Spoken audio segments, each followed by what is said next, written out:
טעינו, איש לדרכו פנינו, ואדוני הפגיע בו את עוון כולנו.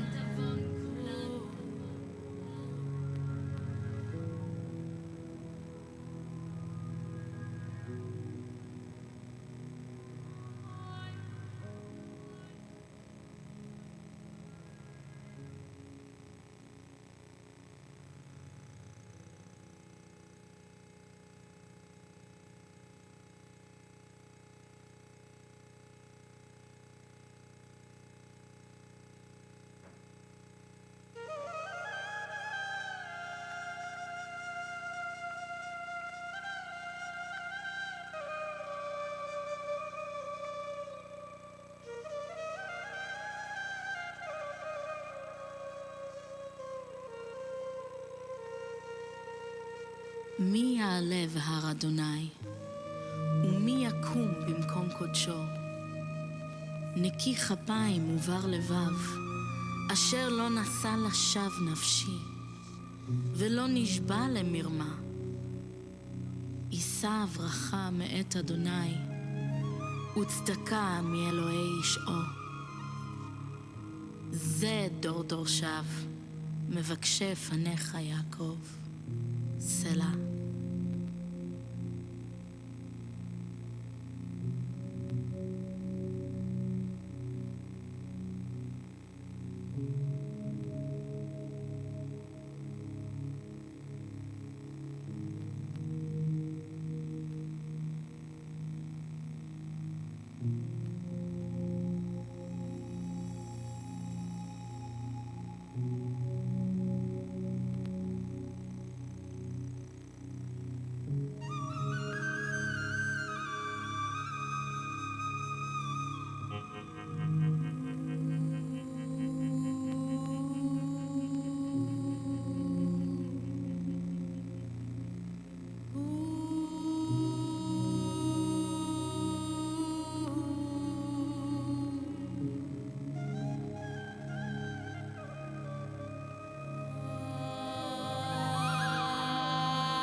Hey, there's somebody here driving a dark Lexus.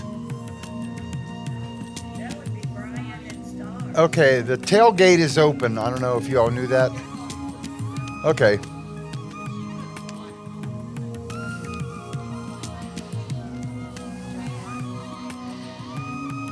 saving the best?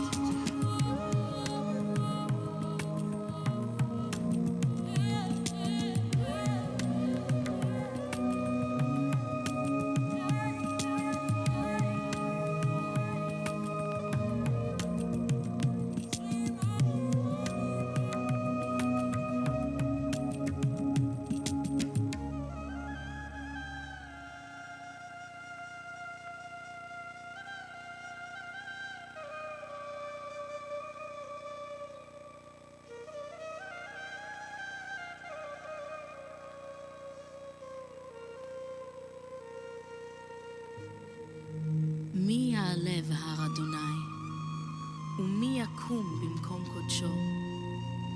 נקי כפיים ובר לבב, אשר לא נשא לשווא נפשי, ולא נשבע למרמה. יישא ברכה מאת אדוני, וצדקה מאלוהי ישעו. זה דור דורשיו, מבקשי פניך יעקב. סלה.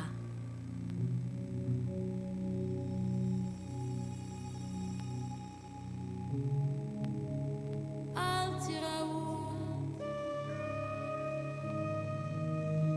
אל תיראו,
מי כמוך, אדוני צבאות, עושה פלא, עושה פלא.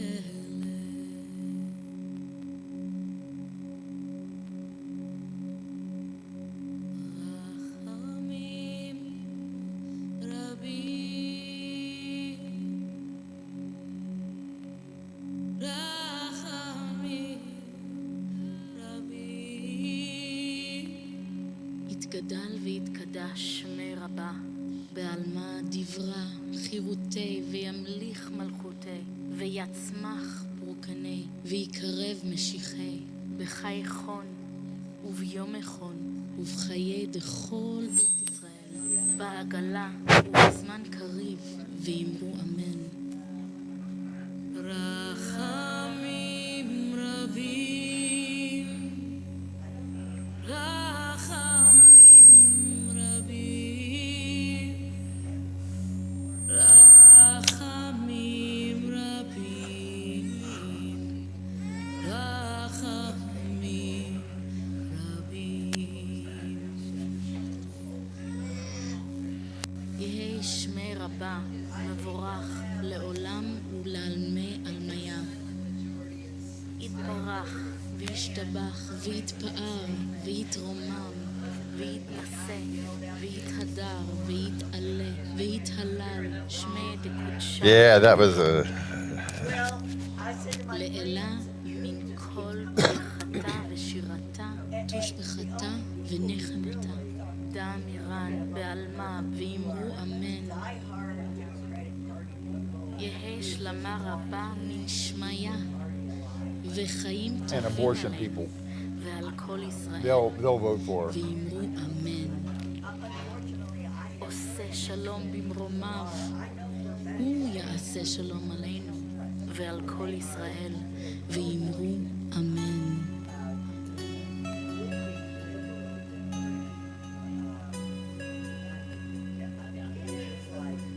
how in the world do you read your Bible? How in the world?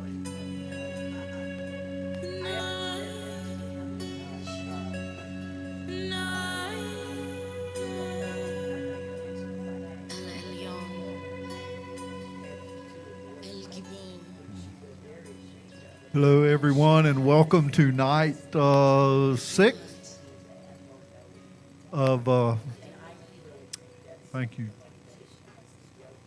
Night 6 of Sukkot at the river, and been an awesome week so far, and we look forward to what John has to share with us tonight. So, John, it's all yours, buddy. Thank you. Yeah, we were just talking about thank you.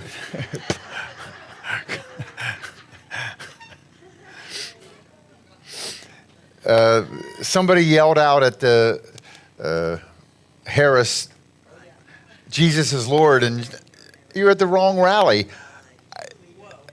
I mean, how can she? Truth is being revealed. Yes, it's like she can't help but tell the truth. She's like Balaam's ass. She's Biden's ass. The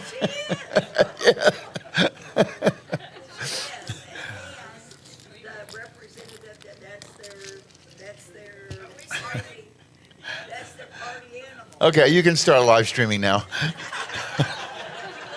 Too late. That's their party animal.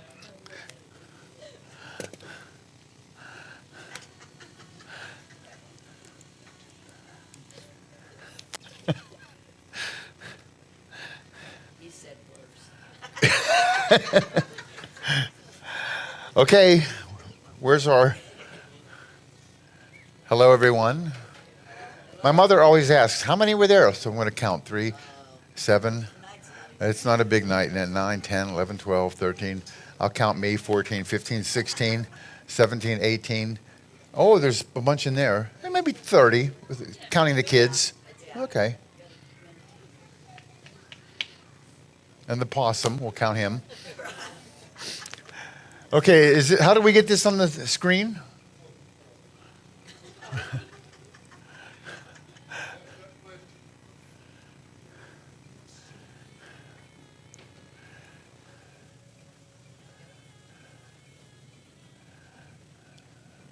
I charge by the hour, so take your time. Oh, there it is. We're doing good. And that's on. Okay. So last night we were talking about Mount Sinai and the tabernacle. Sinai was the wedding. The tabernacle was the marriage. And we showed a lot of parallels. And we got a bunch more tonight. And kind of tying creation with the tabernacle. I think this is where we ended up last night. Was there anything here? Oh, yeah. Remember all the different stones that were in Eden? And those were also in the tabernacle and the breastplate. What else? There's the opening to the Garden of Eden was in the east. Tabernacle was in the east. The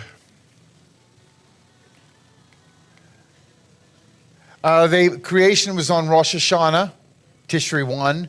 The tabernacle was dedicated on Tishri 1. Okay, so there's a lot of these. Oh, there was a tree in creation with a tree of knowledge of good and evil. And there's the tree, the menorah, which is very tree-like with its knobs and its bowls and everything.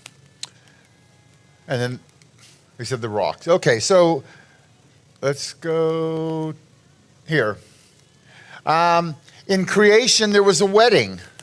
For this reason, a man shall leave his father and mother and be joined to his wife, and they shall become one flesh. And in the tabernacle, of course, that's the whole idea, right? It was a marriage, okay? And the Lord our God made a covenant with us at Horeb. Horeb, I thought we were talking about Sinai. Now, just so you know, sometimes the Bible refers to this mountain as Mount Sinai, and sometimes it refers to it as Mount Horeb. It's the same mountain, okay? So Sinai equals Horeb. See here, Psalm, they made a calf in Horeb and worshipped a cast metal image. Well, that was Sinai, right? And up here, they spent 40 days and 40 nights to Horeb. Well, that was Elijah, but it's Sinai also, okay? In fact, here I made a list of all the places. Exodus refers to it 13 times as Sinai. Horeb is 3 times. Numbers refers to it Sinai as 12 times. Horeb, not at all. So that's all the different references, okay? Here is the ones in Exodus.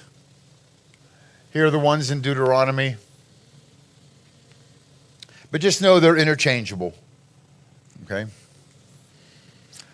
And we said that there were 3 things that happened at Sinai. The first was a covenant was established. We covered that last night. Then the second thing, the law was given.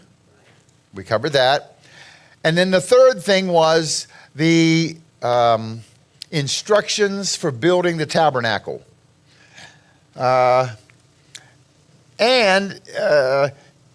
in Exodus 25 through 31, one of the things, we did show you earlier a list of all the, maybe I might have it here coming up, hold on. In the instructions for the tabernacle, 7 times it says, and the Lord said to Moses. Remember, there's always hidden 7s everywhere. Here's another one. When he was up on the mountain with God, 7 times, and the Lord said to Moses. So there's 7 distinct things he said, and that's what we're going to mention right now. The first one is starting in Exodus 25:1. It's the instruction for the tabernacle and its furnishings. Okay? And I think we're not going to go into all of them, but that's all of them. He explained the offerings, the mercy seat, the lampstand, how to build the frames, the veil, the curtain, the bronze altar, the breastplate. You understand? These are all in the first, and the Lord said to Moses. Okay, so that's one of them. And we're just going to call it instructions for the tabernacle and its furnishings. Then in 30-11 of Exodus, and the Lord said to Moses, and he talks about the census, which I didn't think it was that important of a thing to have its own, and the Lord said to Moses, but apparently it is. And the census was important because, remember, each person had to donate money to the temple. We covered that the other night. You know, if you were this age, male, you pay this much. If you're female, that much. So how much is your valuation? How much do you have to pay? So here, that's what it's explaining here in the census. He wanted to take a census so that they knew who to collect what from. Okay? Then in 30:17, and so you can see there's only 11 verses from 30:11 to 30:17. Right? There's only 6 verses, right? 6 verses cover the census. Then the next one is the bronze basin. And he covers that and explains the diameter and the height and what the priest has to, when he has to bathe to do whatever officialing things he's doing. And that goes from 17 to 22, so there's 5 verses covering the bronze basin. The next thing the Lord said to Moses was the anointing oil. And it gives the recipe for the anointing oil. And it makes clear, don't you make this recipe for your own use. This recipe is only for the anointing oil in the temple. So you can't be making any kind of incense or perfume for your home using the same ingredients. And then, look, only 2 verses cover that. And then it goes to, and the Lord said to Moses, the incense is the next thing. The first one was the anointing oil. Now this one is the incense. And this one also, you have to use a little bit of frankincense and a little bit of this and a little bit of that. It gives the recipe, and it warns, do not make this incense for your own use. It's only for use in the tabernacle and later the temple. Okay? And then 31:1, Lord said to Moses, it talks about these 2 fellas, Bezalel and Oholiab. Yes, these 2 guys, they were responsible pretty much for building everything. They were the designers. They come up with all the clever ideas, how to do whatever. And this Bezalel, he's mentioned a lot because he did a whole bunch in the building of everything. And while we're here, here's how you spell his name. It's a Bet, Tzadi, Lamed, Aleph, Lamed. And if you put in the gematria for Bezalel, here's the numbers. It adds to, if Deborah's husband was to be here, the answer would have already been blurted out. 153. That's interesting because that number is very special in the New Testament. And it doesn't show up a lot, but it shows up a couple times in the rest of the Bible. Here's one of them. Remember, what is 153? That was the number of fish in John 21. So I was just odd. I thought that it added up to that because it doesn't add up to that often. Too many things add up to 153. There is a verse in Ezekiel that has 153 woven through it, and it has fish woven through it. It was in another talk. I probably did it last year. What is it, Ezekiel? I don't know. That wasn't part of the lesson tonight. Yes.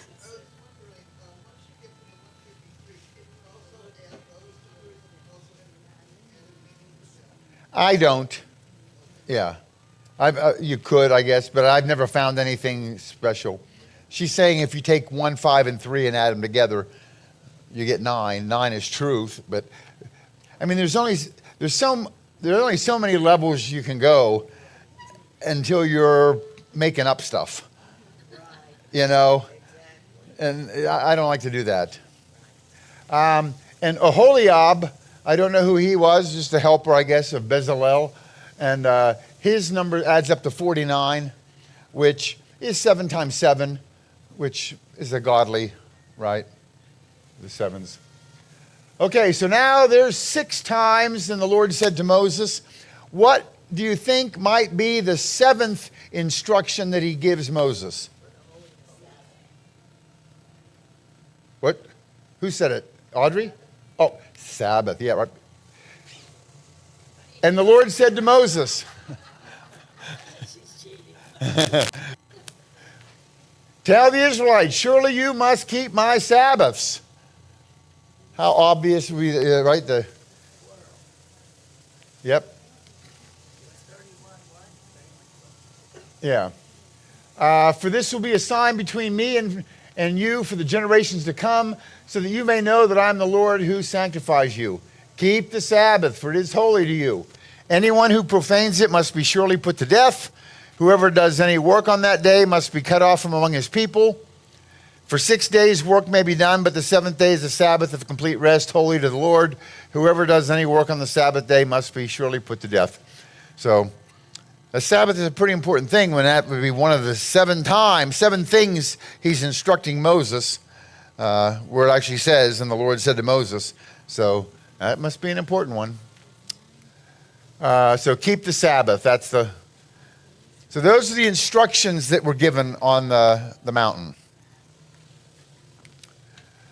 Now, there's another parallel, and that was the Mount of Transfiguration and Mount Sinai. And I've found there's a lot of parallels between those. Let's explore, shall we? This is going to be found in Mark 9. It was the Transfiguration story we're using. It starts out, then Jesus said to them, "Truly I tell you, there are some standing here who will not taste death before they see the kingdom of God arrive with power." I'm going to stop and talk about this verse for a minute. I was hoping so. I was actually looked up a commentary. There was no commentary on it. Okay, well, I'm going to comment, Okay. Ari. Okay. Look what Jesus is saying to the apostles. He's saying, remember, we're talking about the end of days when it all wraps up, right? He said, I tell you, there are some standing here who will not taste death before they see the kingdom of God arrive with power. Now, all those apostles are now dead. Well, it's Peter, James, and John. Yeah, the three of them there, Peter, James, and John. And all three of them have died, and the end of days have not come. So, is Jesus liar, liar, pants on fire? No. How did he get out of this prophecy? Look what it says. Some are standing who will not taste death before they see the kingdom. Okay. Look at Revelation 4:1. After this I looked and I saw a door standing open in heaven, and a voice I had previously heard speak to me like a trumpet was saying, "Come up here, and I will show you what must happen after these things." John was taken up and shown, before he died, he got to see the heavenly kingdom. It's an exception, but it works. And it works beautifully. I got the goosebumps. Okay? Good explanation? Yes. I was also thinking of Pentecost. Wait till you be endued with power, the kingdom of God coming. The kingdom of God is in us. It could be that as well. With power, a peaceable body. Yeah. Okay. So now we're going down. What we notice here is in Jesus, Yeshua, is obviously God, and he's come down from heaven, right? He's been down for a couple years now, but nevertheless, Yahweh came down from heaven. And look in Exodus 24:12, and the Lord said to Moses, "Come up to me on the mountain and stay here, so I may give you the tablets of stone with the law and the commandments I have written for their instruction." In Sinai, the Lord came down to Mount Sinai. And here we have Yeshua, who's the Lord, coming down to the Mount of Transfiguration. Okay, next. Yahweh comes down from heaven on Transfiguration and on Sinai. Mark 9:2. After 6 days, Jesus took with him Peter, James, and John, and led them up a high mountain by themselves. There he was transfigured before them. 3 assistants were named: Peter, James, and John. What happened on Sinai? Then Moses went up with Aaron, Nadab, and Abihu, and 70 elders. 3 named assistants. There were more assistants, but 3 were named. Okay. He led them up a high mountain by themselves. So whatever's happening is happening on a mountain. So Moses set out with Joshua, his attendant, and they went up the mountain of God. So we're on a mountain, both of them.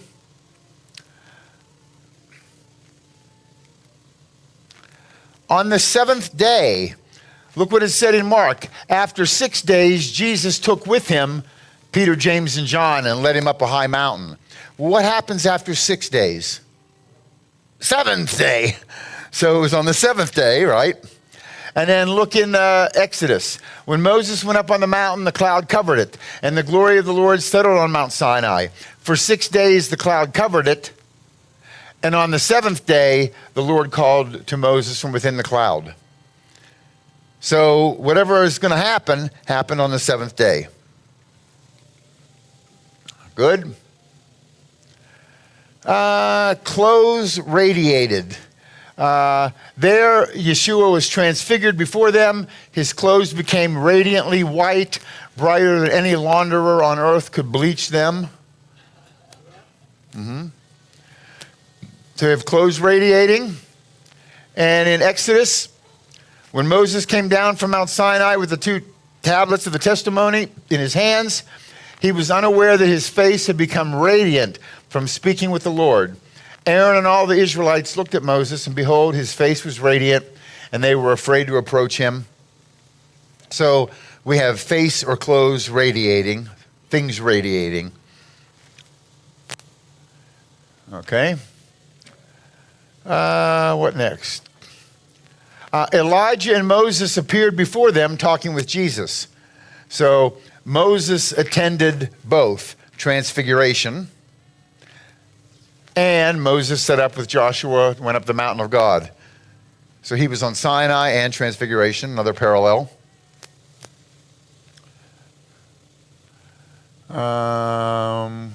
What else? Okay, Luke 9:31. And behold, 2 men were talking with him, and they were Moses and Elijah, who, appearing in glory, were speaking of his departure, which he was about to accomplish at Jerusalem. Okay. I got to remember what it is. I remember what it is. I just got to, okay. So this is transfiguration. And what are they talking about? Yeshua's departure. And this the New Testament is in Greek. So here it is in the Greek. Okay. So here's the word glory. Here's the word Jerusalem. Here is his departure. Departure in Greek is exodon.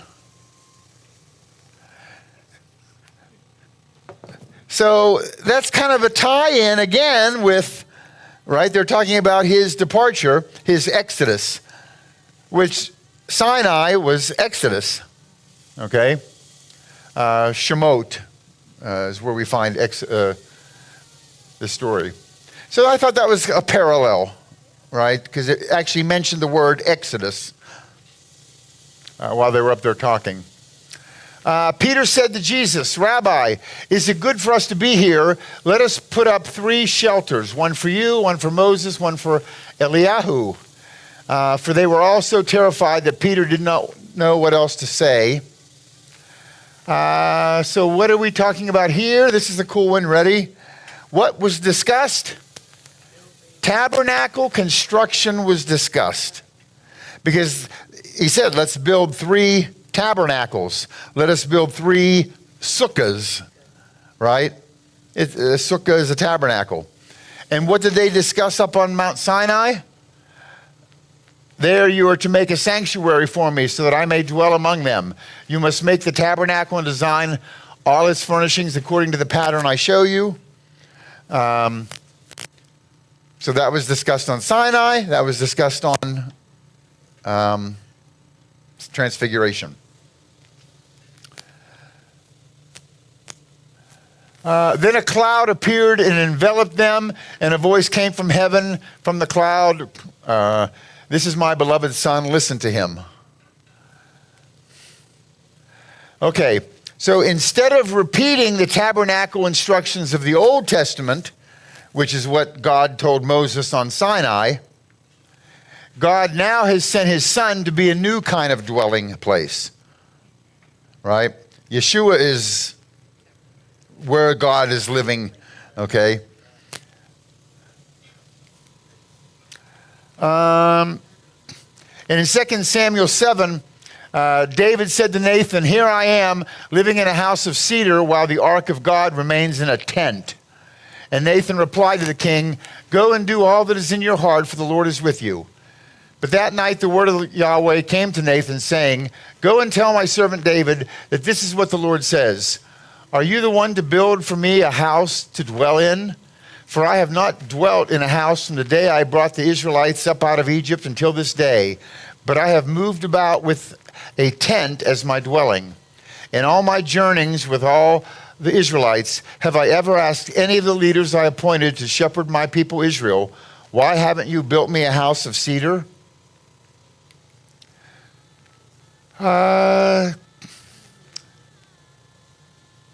So Joseph also went up from Nazareth to Galilee, this is New Testament, Luke, to the city of David called Bethlehem, since he was from the house and line of David. He went there to register with Mary, who was pledged to him in marriage and was expecting a child. While they were there, the time for her child to be born, and she gave birth to her firstborn, a son. She wrapped him in swaddling clothes and laid him in a manger because there was no room for them in the inn.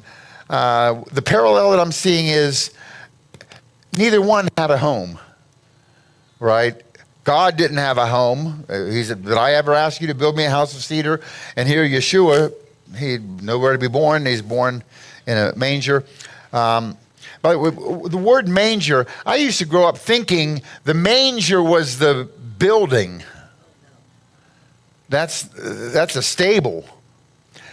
When they laid him in a manger, manger comes from the French manger, or manger is to eat, right? It's the trough that you put the food in. That's what the manger is, okay? Yeah. And he is the bread of life. He is the food. He should be in a food trough. And that's where they put him, right? That makes sense. Which makes us the dumb animals, right?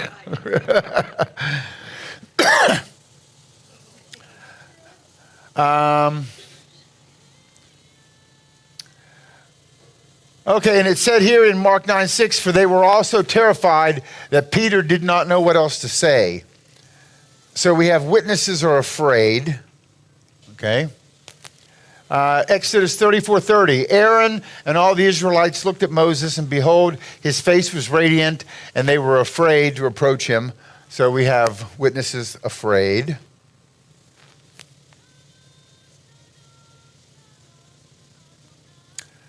Then a cloud appeared and enveloped them. A voice from the cloud said, "This is my beloved son, listen to him." So it's from a cloud. I think some of these might repeat. Let's see. Yeah, here's from a cloud. 6 days the cloud covered it. Okay, so we have from a cloud. And a voice came from heaven. "This is my beloved son, listen to him." The Lord spoke. The Lord called to Moses from within the cloud. So we have from a cloud, Yahweh speaking.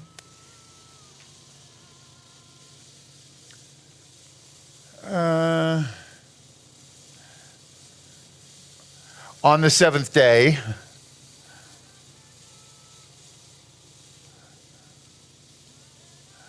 What else?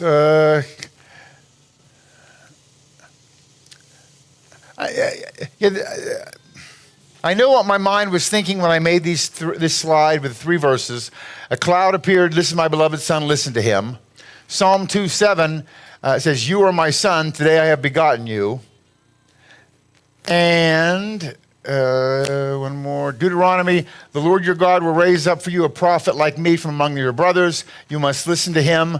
So there's the listening to him. Who? The son. Who's the son? Here, Psalm 2. "You are my son."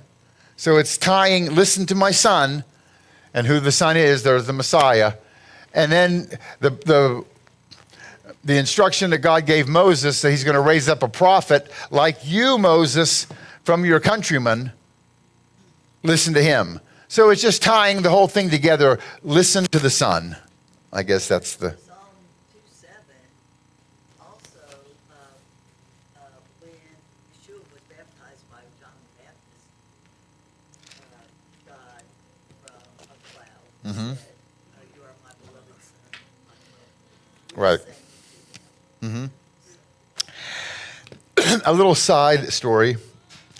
You know, I'm in Kyrgyzstan a lot, right? And before I built my house there, I was staying with some friends, and out in front of their house was a river. And I would get down there and just play in the river. We'd put a fire. And so I'm doing Elijah video. Elijah, Elisha. It's 4 parts. It's on Rumble. It's going to be on YouTube soon, I hope. So I'm doing the whole thing with Elijah and Elisha. And it's, I think, part 4. Elijah is about to go up, and he goes down to the river with Elisha, and he's got his mantle, and he strikes the water, and the river stops flowing, and they cross on dry land. And I thought, wouldn't it be cool if I could somehow stop this river that's flowing in front of the house where I'm living? Which is impossible. You can't stop a river. So one day I'm taking the dog for a walk, and I'm about a mile upstream, and there are these giant gates, and you have these handles, and it lowers the gate, and it shuts the river off. So now I have to find out who controls this handle, and I got to bribe them. Listen, I need to take 30 seconds. I need you to shut that river off while I film. So I found this guy, and I said, listen, I'll give you $5. He was, $5 is a lot to people.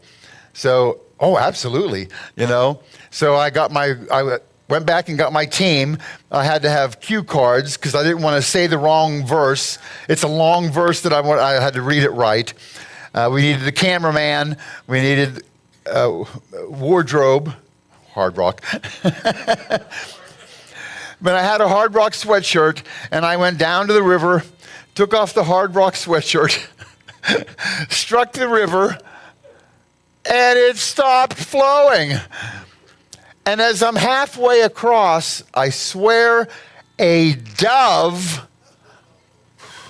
flew right past me.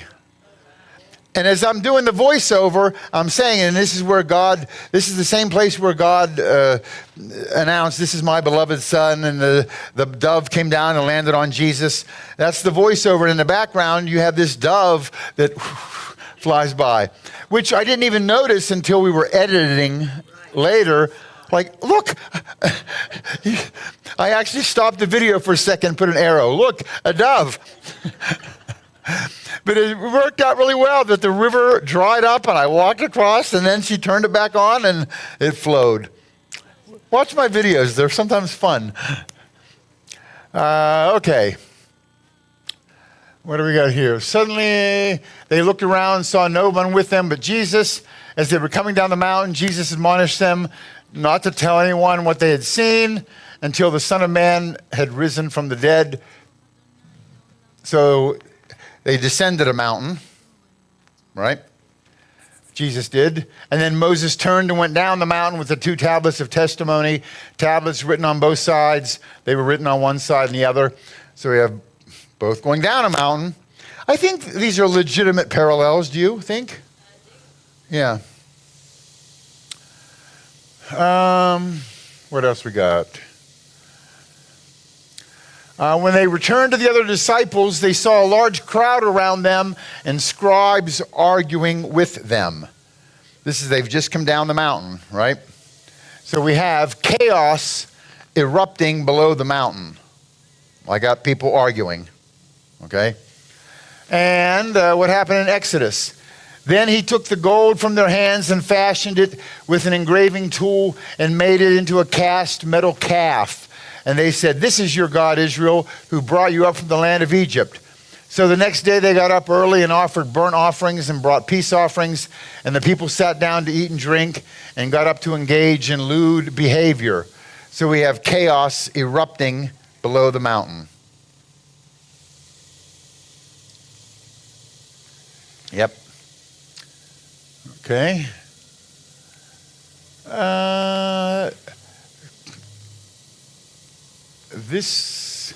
I think that might be it. There wasn't a whole lot there. We were almost finished last night. I'm going to show you this. It has nothing to do with this lesson maybe, but it could be a bonus. We'll call it that. And I don't even know if it matters. But remember Jacob in the ladder dreamed, and behold, a ladder was set up on the earth, and its top reached to heaven, and there the angels of God were ascending and descending on it. Okay.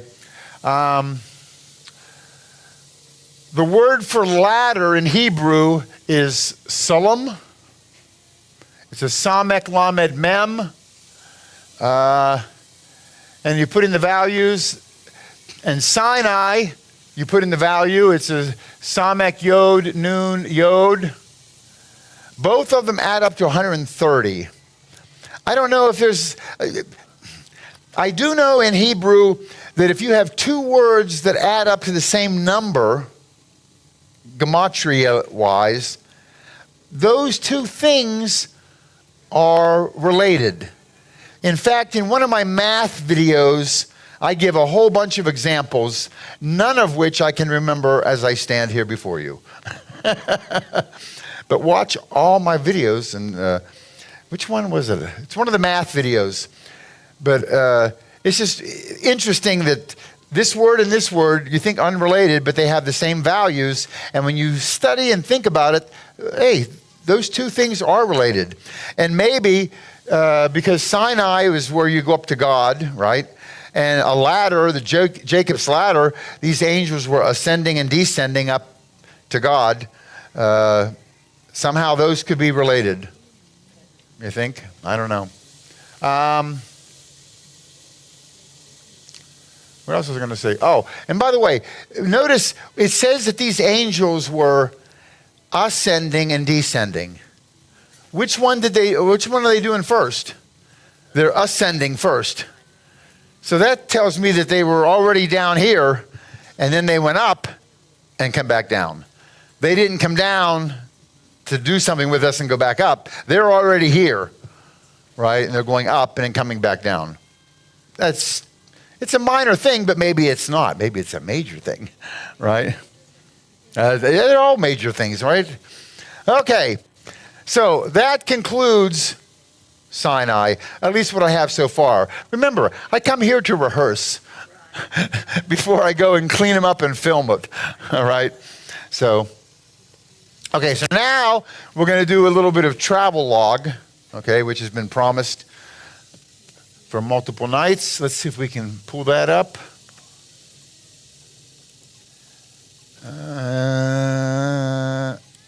That should be it right there. Ba-ba-da-ba-ba-ba. Okay.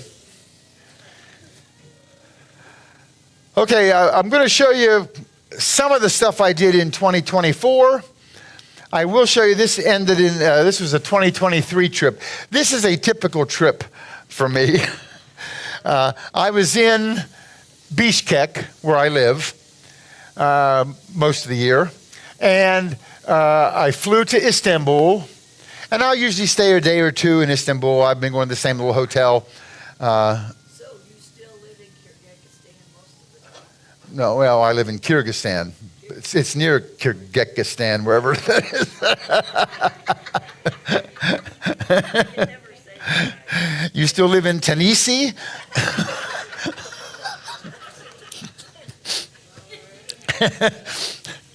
Sorry, I put the emphasis on the wrong syllable. Sorry, asking. Yeah. So from Istanbul, I needed to get to Cape Town because some guy wrote to me and said, I love your videos. I would love to film them in Afrikaans, the language of South Africa. And so I said, oh, well, maybe I'll fly down and he's like, what? You'll come to South Africa just to film it? I said, yeah. So I went, and then to get from Istanbul to South Africa, I had never been to South Sudan. And I found one flight where you would fly from Istanbul to Juba, that's the capital of South Sudan, then to Addis Ababa, Ethiopia, and then continue.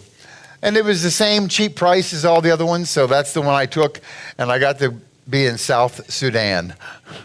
What a pit. Yeah.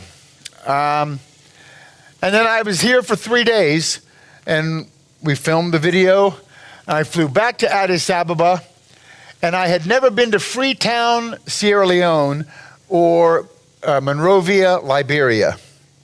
And I've been to everything else in West Africa, just not those two. And so there was a flight, I could go to Accra, Ghana, and then pick up a different flight that went to Freetown.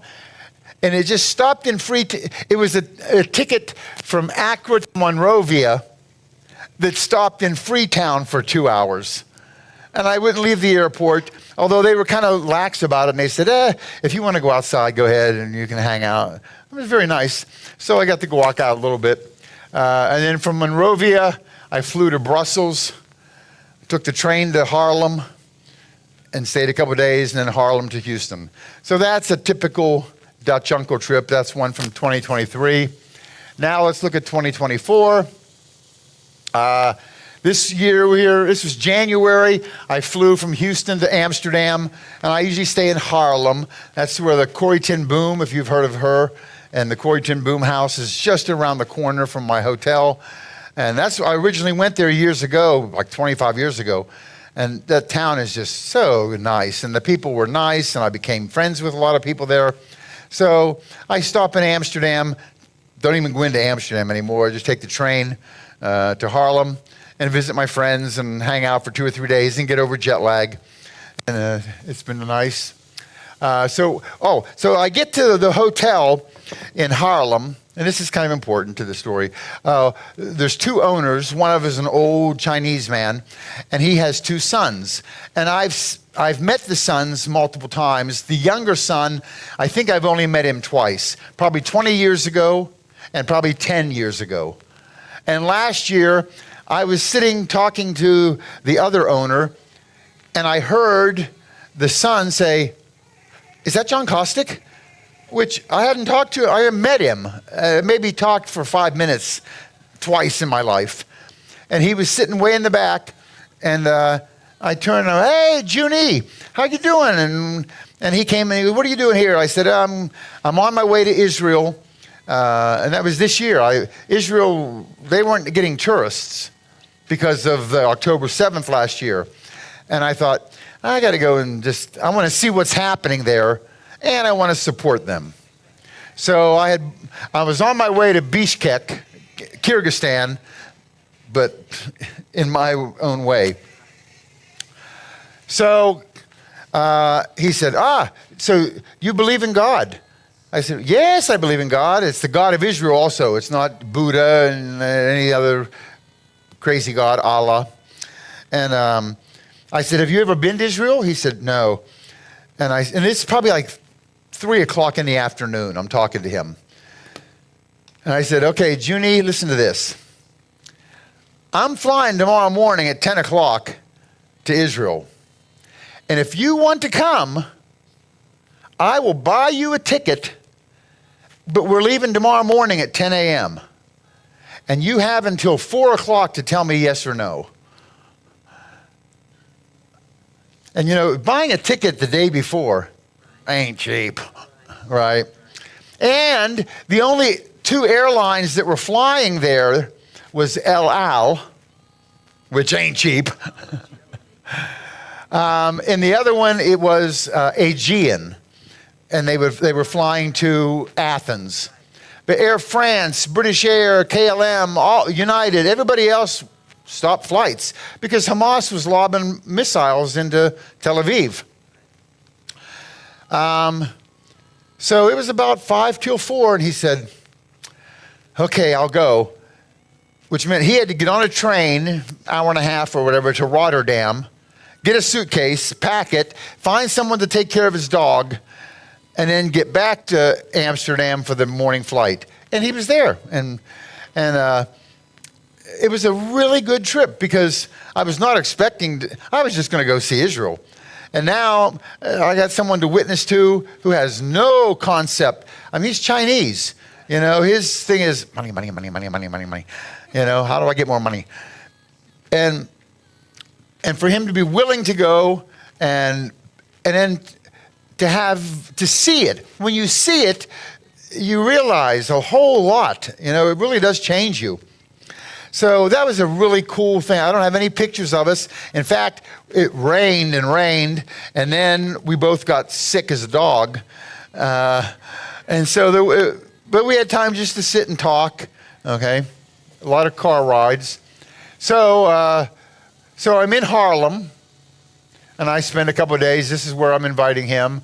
This is the St. Bavo's Church. If you read Corrie ten Boom's story, there's the Grote Mart, the big square, and her watch shop is like 1 block from this big church. This church is open 6 days a week. It costs 2 or 3 euros it used to be 2 euros. I think it's 3 now to enter. And on Sunday, it's closed. Something wrong with that picture, huh? Yeah, and then they rest on the 7th. And you know, here is the, they have a gift shop, okay? And you can get a mug, you can get a drawing, you can get a book on birds, winter birds, I guess, I don't know. You can buy little angels, a little Amsterdam house, some tulips, a heart. Oh, they got toys for the kids. I'm standing outside. I didn't want to go in. Some little icons and more books, some chalice or candlesticks, but nothing religious. It's all fake. I don't know what it's all secular crap. You know, I mean, this church. It takes up a city block. It's massive. It was built in 1520. So it's all the stained glass. Oh, Like a lot of them are. yes. It's a Dutch Reformed, I guess, or Dutch. Interesting that they would have icons. Yeah. It looks religious, so they would have it. And, you know, a couple years ago, it was open for lunch one day, and the side doors open. So I popped in because it was free and the doors open there. And at the far side, they were doing the Pirates of Penzance. They had some woman playing the piano, and they were doing the lunch. You know, I am the very mother of a mother of information vegetable. You know, they're doing the whole production. Over here is Amnesty International trying to get people to sign their petition, probably against Israel. I don't know what it was for, but over here there was a coffee bar where you could get coffee and a pastry. And that's what was going on in the church. No one was praying. No one was singing a hymn. It was just a big nothing burger. Do they have church there? I don't know. I don't know. I heard that they do in the summers on Sunday, but the winter, it's so cold, it costs a fortune to try to heat the place, so they don't. And yeah, it's really sad. And you know, there's another church that's maybe 2 blocks from there or something called the Hopen-Kerk. Kerk is the Dutch word for church. And Hopen is Jopen.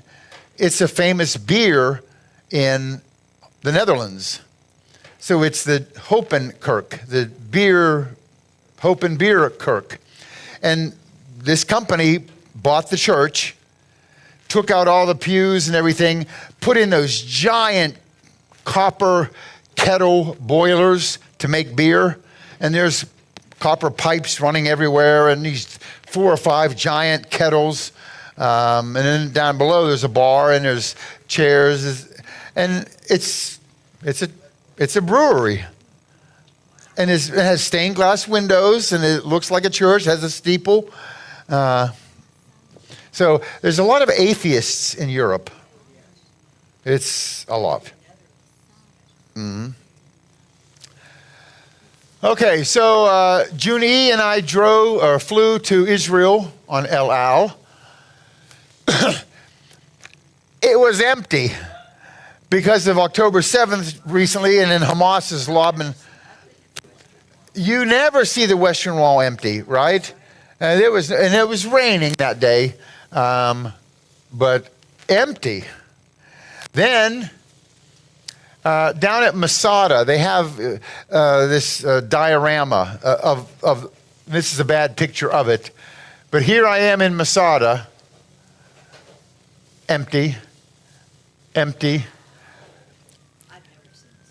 Oh, there's hundreds of people there always, and you can never get a good picture of anything, and because people are in the way.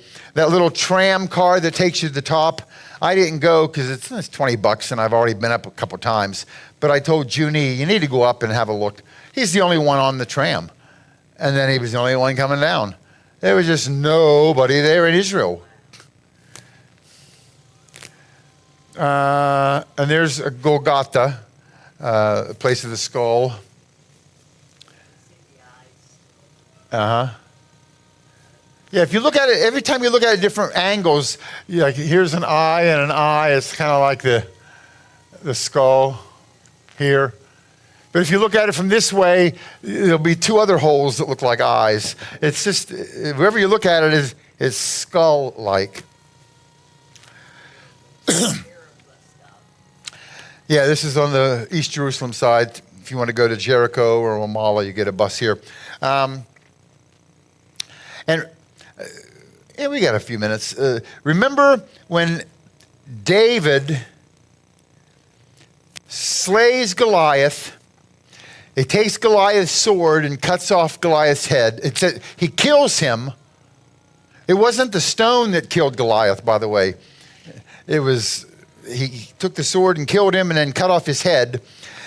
And it said that he carried Goliath's armor and his head back to Jerusalem, and he put the armor in his tent. David did. Okay, the head was like this. The guy was 9 feet tall. And it's about 20 miles. So they get back to Jerusalem, David does, and he puts the armor in his tent, Goliath's armor. But where does he put Goliath's head? He can't put it in the tent because it would start stinking soon. He can't take it into the city because that's something dead. In Jerusalem, you can't bring dead things in there. But across the street from the old city is this promontory, rocky mountain or whatever. And it's full of tunnels and caves all through it. I think that David put that head underneath there for a couple reasons. One, remember in Genesis 3:15, he said, I will bruise your heel. He will bruise your heel, but he will crush your head. Okay? So the serpent's descendant is going to bruise Yeshua, the Messiah's heel, which he did. He drove nails through Jesus' heel. And then Yeshua, or the Messiah, the son of Mary, or the son of Eve, Chava, is going to crush the serpent's head. And because this is a skull, that's a head, and I can imagine Goliath's head buried underneath it, because Goliath is a type of Antichrist, right? And Yeshua's hanging on the cross, and each drop of blood that falls, and when that blood hit that head, that was crushing Satan's head, because Satan just lost, because now we have a blood sacrifice, perfect blood sacrifice that gets us to heaven. So not only is it fulfilling by falling on that head, but it's also dripping and dropping onto Goliath's head. Okay? By the way, the Hebrew word for skull is Golgolet, which is very similar to Golgotha. Okay? And Goliath, I don't remember where Goliath was from? Gath, yes, Goliath of Gath. And I think people started saying, yeah, this is where we have Goliath of Gath's head. Goliath of Gath's head is in here. Goliath of Gath, Golgotha. That's, I think, how it got its name. Well, and you're aware of the fairly recent digs that have retrieved rock underneath that the DNA, they knew it was blood when they took it to a lab. They were trying to prove that Yeshua actually was crucified in that spot. Ah. Okay? And that the lab, it was definite blood, but it wasn't pure human blood. Oh. The DNA was different than human blood. So they thought that was evidence that Yeshua, that his blood dripped down. Yeah. Okay. Then, so we were in Israel for a week. Junyi flew back to Harlem. And I now have to get to Bishkek. And I have to go to Istanbul. And the only way I can get to Istanbul is through Athens. I hate Athens airport. It's just boring as all get out. But I don't know. It seemed very sterile and empty. Yeah, it wasn't fun. And I could do it with a 2-hour layover. 2 hours in Athens airport. Or a 6-hour layover in Athens airport. Which did I choose? No, 6 hours. Because I landed. Here's the Acropolis. I took a train into the city, walked 10 blocks right below the Acropolis, and right here, I had never been to the Athens Hard Rock. So of course I got a t-shirt. And the girl who checked me out, she was from Kyrgyzstan, believe it or not. And so then I trained back to the airport and flew to Istanbul, and Istanbul to Bishkek. So that would be that's a minor trip. Let's get to the good one. This was in August, end of August maybe or something. April, end of April. Okay, I started from LA. Yeah, this is more of a mission trip. I first flew from LA to Suva, Fiji. I've told you before about my Fijian friends. They're very into Bible. They're very Christian nation, Fiji. Yeah. In fact, they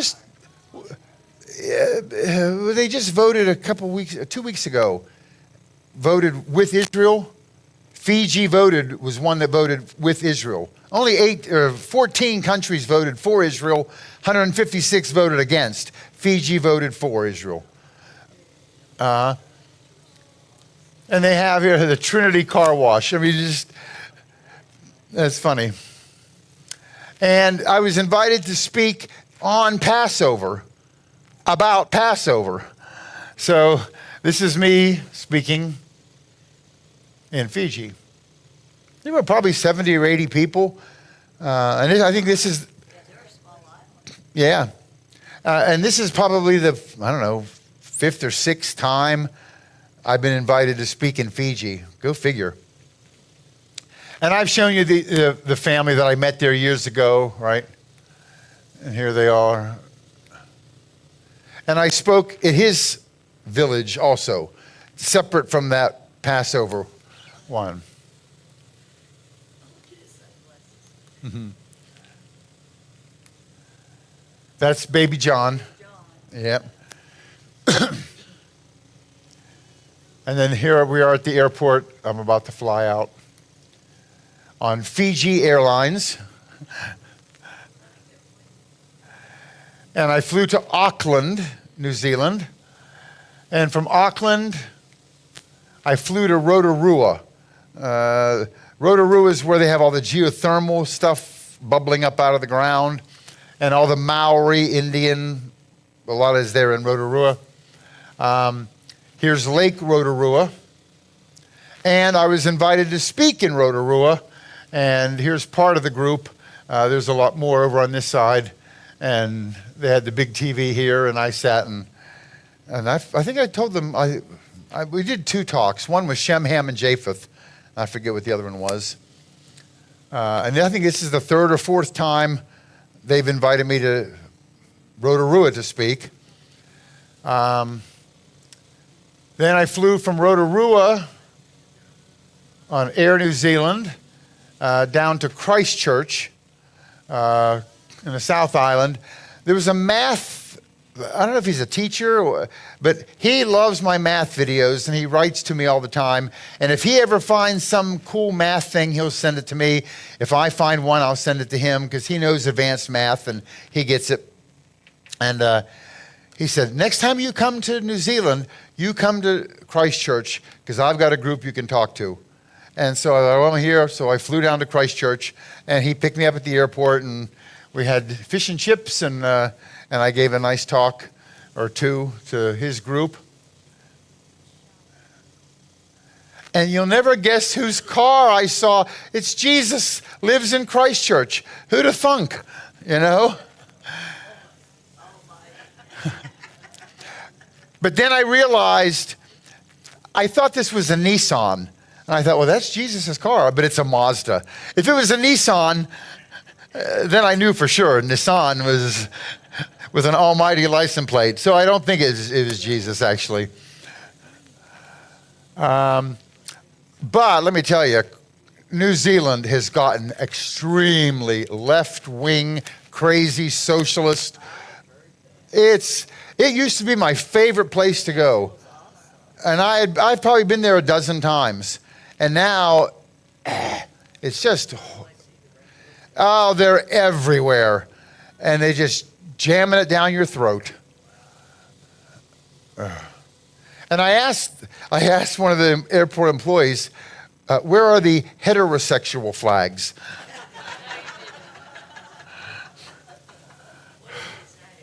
He kind of shrugged his shoulder and laughed because he knew the ridiculousness of it, I guess. Then from Christchurch, I flew to Sydney. Welcome to Sydney. And, you know, my goal is to visit every place on the planet. And I've been already. I've been to Newcow. I've been to Norfolk. I've been to Tonga, Fiji. There's an island out here that belongs to New Zealand called Chatham Island. It's extremely remote. I've been there. There's none there. Don't go. But there's an island here called Lord Howe Island. It's some kind of protected island. You got to get all kind of permission and everything to stay there and whatever. But I thought, you know, if I could just fly in and then come back out on the same plane or the next plane the same day, at least I put my foot there and I've been to, it's a small island, okay? The island is so small, they run the marathon in place. No? Okay, I tried. Okay, so here we are flying into Lord Howe Island. This is mountain. Here's the town, this little right here, and the airport.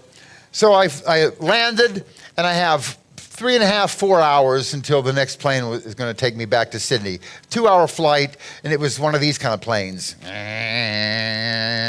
You're flying over ocean hoping, oh my goodness, hope this. All right. But there, I've scratched it off.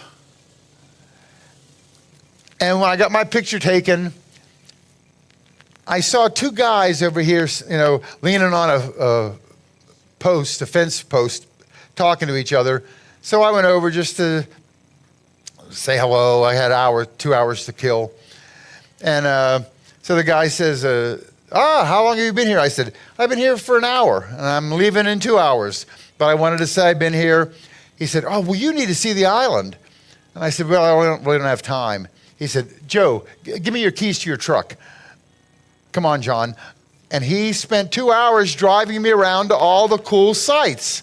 Were you the only one taking off on the plane that was No, there were others, but they weren't there yet. There's no security, there's no magnetometer, there's nothing. You just get on the plane when it's time to go. And so as we were driving around, he said, so what are you doing? I said, well, I'm on my way to Borneo because of a mission trip I'm on. And I just came from Fiji and New Zealand from a mission that I was doing. And so we ended up spending 2 hours talking about the Bible and about Hebrew and about, I mean, it was just so cool. I wasn't expecting to do that. I wasn't expecting to see the island.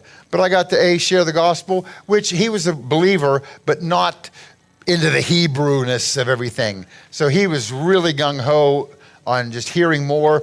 And I know he's watching my videos now.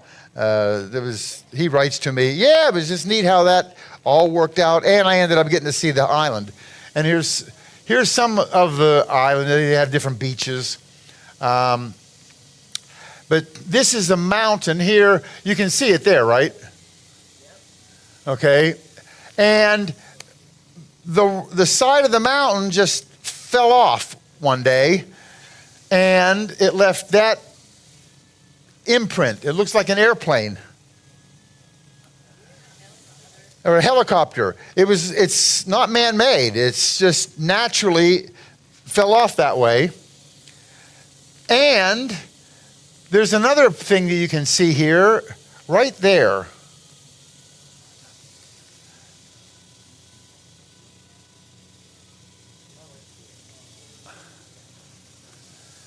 It's a perfect, straight line, perfect cross. And of course, all the locals are very proud of that the rock fell off in the shape of a perfect cross. So that was kind of cool.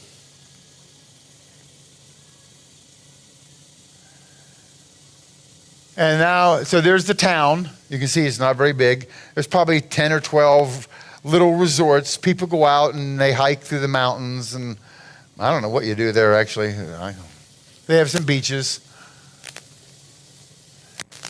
Okay, so I scratched that off. I like to do mission stuff, but if I can do something fun once in a while or scratch off. So we're back to Sydney. From Sydney to Singapore. From Singapore to Jakarta. I wore Jakarta shirt today, just for those keeping score at home. And then from Jakarta, here's their money. There's 100,000 rupiah. This is Java, the island of Java. Here's Bali. Here's Sumatra. And at the bottom of Sumatra is Bandar Lampung. And that's where we're headed. On the plane to Bandar Lampung, this was in the seat pocket. An invocation card. So whatever religion you are, if you want to pray for this flight,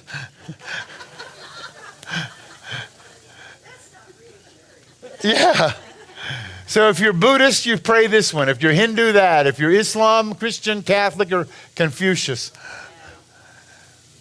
And I'll give you a second. You can read the Christian prayer.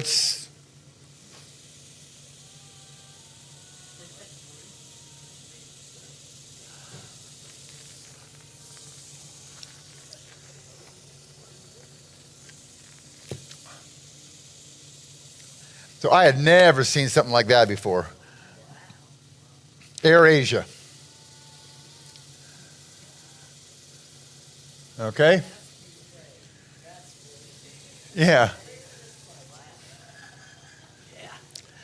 You know, I flew on Egypt Air before, and Egypt Air has, you know what a shadow box is, right? A little framed. There's a shadow box at the front of the plane with the Quran inside. Okay. So, yeah, it always kind of gives me the creeps to be on a plane that's got that on it. Yeah. Okay, so years ago, it's probably like 9 or 10 years ago, I was speaking around the world. And as I did, I would meet different people. And there was a guy in Indonesia. I was speaking in Jakarta. He sat in the front row. He was taking notes. He came the next day, a young guy. His name was Levi. And Levi, it turns out, was a youth pastor. And he was married to Scylla. And what year was it? I don't even remember what year it was. But I thought it'd be fun to just take Levi, and I met this guy here and this guy here. And there's different people around the world who were really excited about what I was teaching, the Hebrew. And let's take them on a trip. And they're poor as church mice, although I think Levi's wife got some money, her parents. But anyway, how much does it cost to fly them to Cambodia? And so I think there were 4 or 5 of us. I flew everybody to Cambodia. We would spend the day going through the jungles, like the Indiana Jones, those giant Buddhas with vines that grow down over the stone Buddhas. I mean, it's just like out of Indiana Jones. And then at night, we would sit and do a 2 or 3 hour, 2 hour probably, Bible study in the Hebrew. And they had a swimming. We had a resort. The resort was, I think, $30 a night, including breakfast. So it was it's a cheap place to go and super nice. And it was cheap to fly Levi there from Indonesia. We flew a guy from Bangladesh. We flew someone from Kyrgyzstan. Everybody we met there and spent a week, no, more than a week, probably 10 days. Okay, so, and then the next year, we all went to, where we go? Indonesia. The next year, and each year I would add one person. And so the group's growing. One year we went to Turkey, and we rented a car, and we visited all 7 churches of Revelation 2 and 3. We also went out into Cappadocia, which were like Galatia, and saw things there, and did our Bible study every night, and it was really fun. One year we went to India. One year we went to Kyrgyzstan. Twice now we've gone to Kyrgyzstan. But this year we went to Indonesia, and we went to Levi's house. And there's a restaurant. This is a restaurant. And on Sunday morning, Levi's church meets there.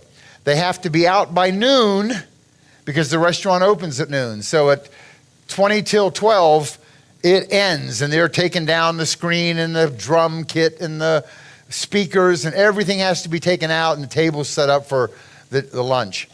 So here is Levi.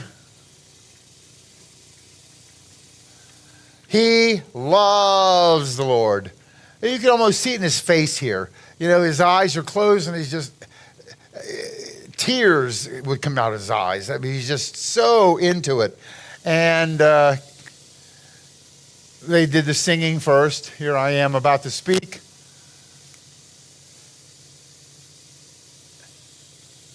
And they're singing in Indonesian.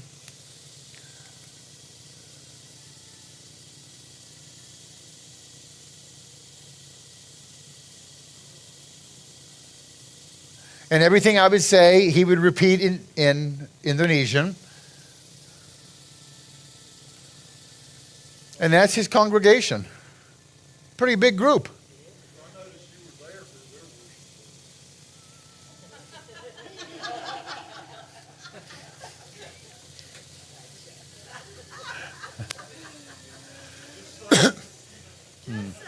Just saying. Because they had theirs first, not at midnight.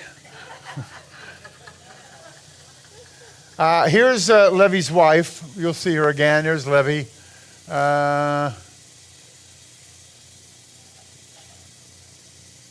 It's a college group, or college age people, probably 18 to 25, 30. Laundry day.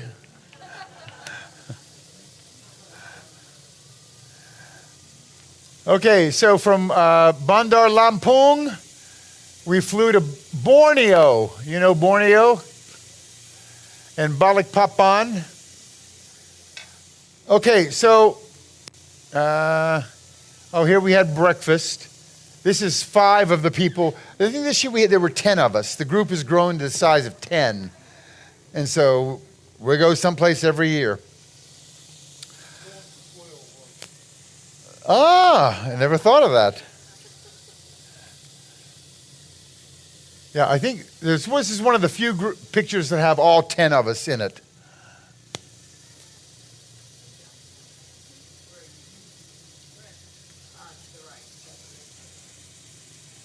There's Zelig.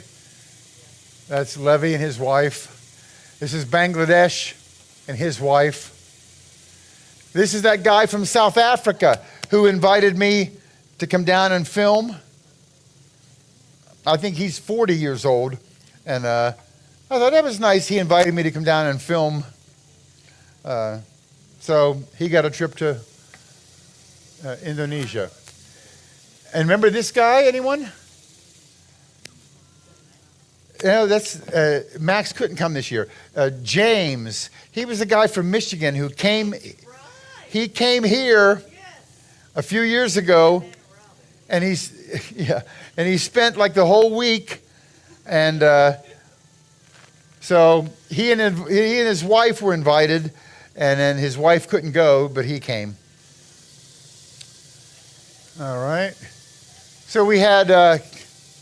This year we had Bangladesh, Kyrgyzstan, United States, Indonesia, South Africa, and Czech Republic.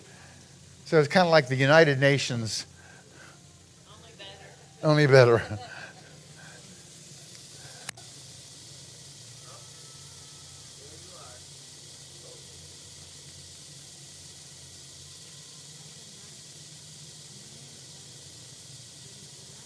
You know, Max and Kay, Kay had a baby August 25th or something. So she was mega pregnant in May. Another boy. Yeah. Yes. So she couldn't come because we're going to Borneo, and she's 6 months pregnant. It just wasn't good. But she has a brother, and I actually asked Kay's father if he wanted to come on the trip because he was sounding so excited. He said he can't be off 2 weeks, but his son, and this is his son, that's Kay's brother, he came. And I've known him for many years now, and we've had long walks and long talks. And Kyrgyzstan is it's ex-Soviet, communist, godless, atheist. That's what they teach in school. There is no God. And so he and I would go for walks, and he goes, I don't want to hear about God. I said, okay, I'll never mention him again. But if you want to bring him up, I'll talk anytime. And then I do magic, card tricks and stuff. And so I'd say, hey, you want to see a card trick? And yeah. So I do this card trick, and it's spectacular. He goes, oh, please, tell me how you did that. I said, if you listen to half an hour of Bible talk, I'll tell you how I did it. All right. Start, go, And so I would try to cram as much in, of the important stuff. This is why you need blood. And this is why it has to be perfect blood. And this is why Jesus came. All the nuts and bolts of it. And he's getting it. Yeah, it was really cool. I remember you talking about the difference when how hard it was for Max, even after becoming a believer, how hard it was to fit his belief into the culture there. Yes. Yeah. It's programmed into them in schools and stuff that there's no God. But anyway, this is another funny sign that I took in Indonesia. You know what a squat toilet is? It's literally a hole in the ground, and they have 2 ceramic places to put your feet on both sides. And you stand on both of those, drop your pants, and squat over the hole. It's not easy, And in 2020, when I was living on the farm for 5 months or 3 months on the farm, they had an outhouse. It was probably a football field away from my bed. I had just gotten there, so the water is making your stomach churn and turn, and like, uh-oh. I gotta go now. It's 5 o'clock in the morning. It's March. It's minus 10 degrees out. You know, you got to hurry up, put on pants. You got to put on a sweatshirt. You got to put on your coat, hat, gloves, shoes, and run 100 yards to the outhouse in the dark. There was a light switch halfway, and all the animals would wake up when you turned it on. And there was a light in the outhouse, but there's no heat. It's cold, you know. And this maneuver the pants and the coat and everything, and then you know, and you got a deli belly, and it's just anyway. You squat over the hole. So they have to explain to the people that you don't squat over a toilet. You don't get up onto the toilet. That's not how it works. You sit on the toilet. We just kind of take that for granted. But in countries where they have squat toilets, you have to explain. You don't. I thought that was a funny picture. And here we are in Balikpapan. This is our hotel, and every night we would do an hour and a half of Hebrew or whatever Bible lesson, okay?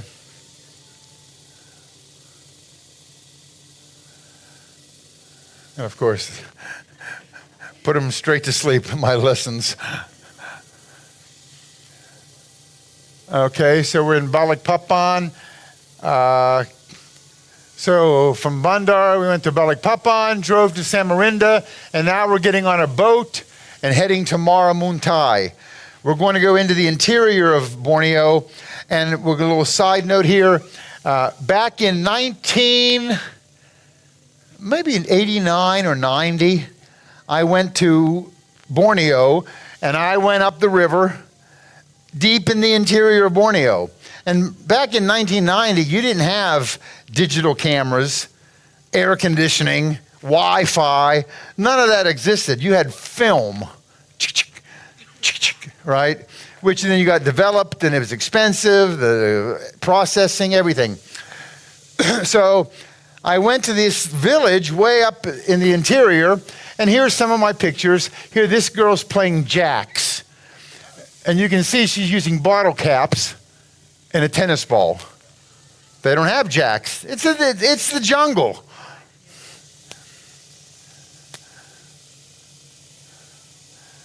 These are the Dayak Indians that live here.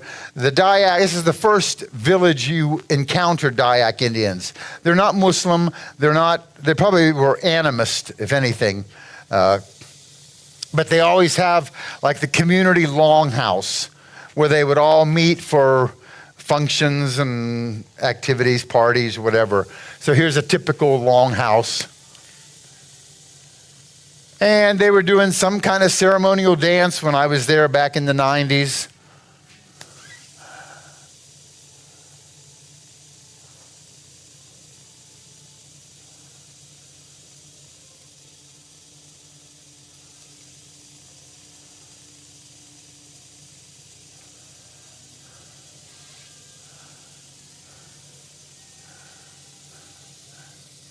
And this was not staged for tourists. Tourists didn't go here, you know. It's deep in the interior. This was 25-cent haircut. It was my cheapest haircut ever.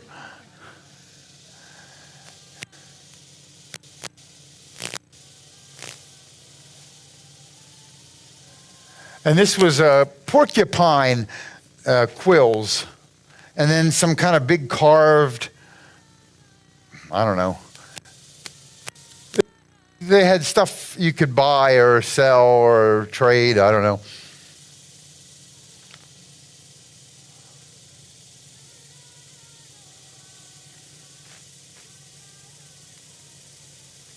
And going up the river to get there, you would find these giant mosques along the way. People were living in clapboard huts, and then there's a $1 million mosque. This is pretty much the main transportation mode up here.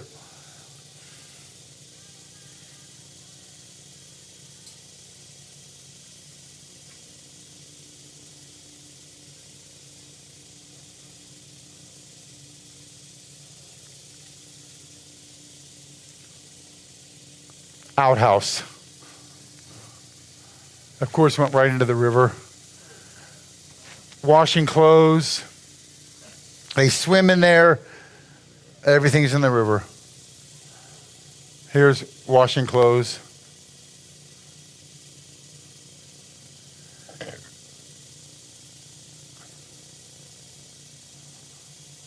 Okay, so that was 1989. I had all these pictures. And then in the next year, when I come home from 89, I was telling my friends about going up to Borneo, and they were like, oh, we want to go. Take us next year. All right. So the next year, I took a bunch of friends here and got a few more pictures. And I thought, I don't ever want to go. It's just so hot and so difficult to get to. But over the last 34 years, I kept thinking, you know, I got all these pictures up there, and there's no pictures up there. They didn't have cameras. They didn't have anything. I would love to go back 34 years later to that village and take all my pictures and say, hey, look, this is you playing jacks when you were 5. Now you're 40 and you're a grandmother. And you have no pictures of yourself. So that was going to my brain for a couple years, and I thought we needed a place to go this year with the mission group. So I called Levy and had him order a bunch of Bibles in Indonesian language. So he did that, and his wife speaks English. She and Levy both speak perfect English and Indonesian. So they help organizing some flights and stuff. And so now we all get there, and that's the route. We first go to Maramuntai, and then change and go from Maramuntai to here, Tanjung Asui. That's the first village where you encounter the Dayak Indians. Here is Maramuntai. Notice everything is built up on stilts. Every house, all the walkways between the houses, because you're right on the river and it floods. And so it's, 6-8 feet above the ground, everything.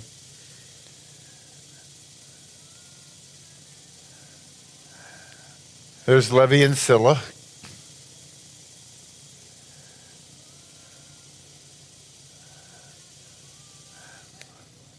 Food. There weren't many food choices. There was this little stall, and she had, some kind of like ramen noodles with an egg floating in it. And I think she had some fried chicken, probably rice. It's open. There's no door. It's hot. I remember my dad talking about, he was in World War II, bomber pilot, Uh-huh. and in Borneo and New Guinea, cannibalism. Yeah. So I was just thinking of that, and I just looked it up, and it says British and Dutch perceptions of cannibalism up to 1964. Yeah. So I was thinking, you are too far away. Uh-huh. This was from our hotel, looking down, just kids playing or something, whatever they're doing. Huh? Oh, yeah. Chicken or something here?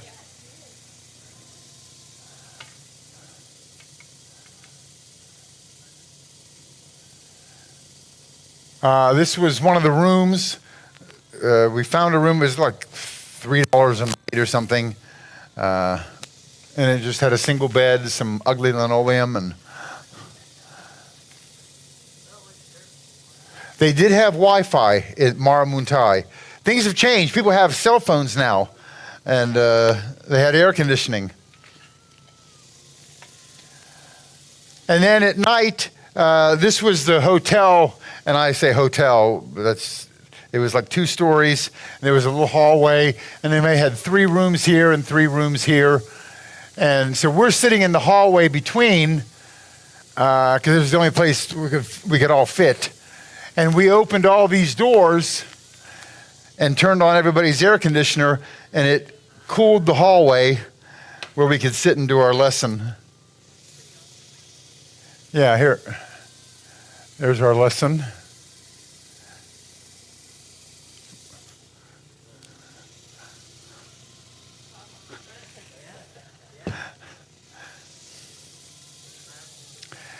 And of course, the lessons always put people to sleep.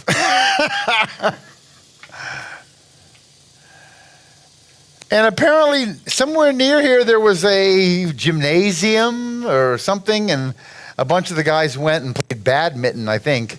And so we were kind of popular. I didn't go, but they were kind of popular that, wow, these people are from not Borneo.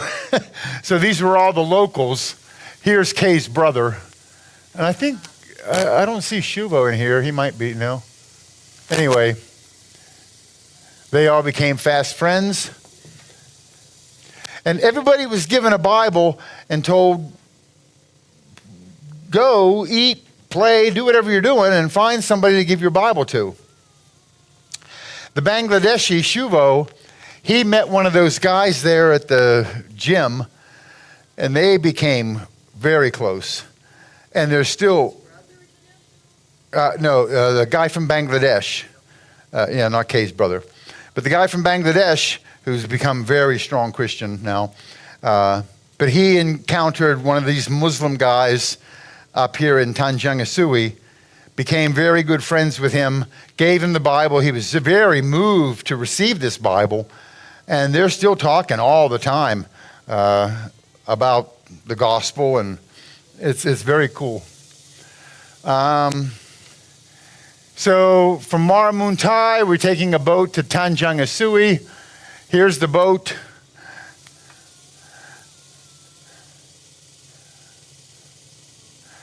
We've had five in each. We got two boats, 5 people in each boat. That's Bangladesh and his wife. Oh.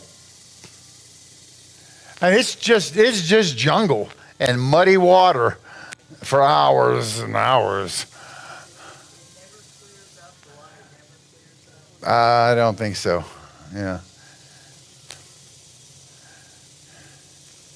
And along the way, you'll pass different villages, and of course, they're all up on stilts.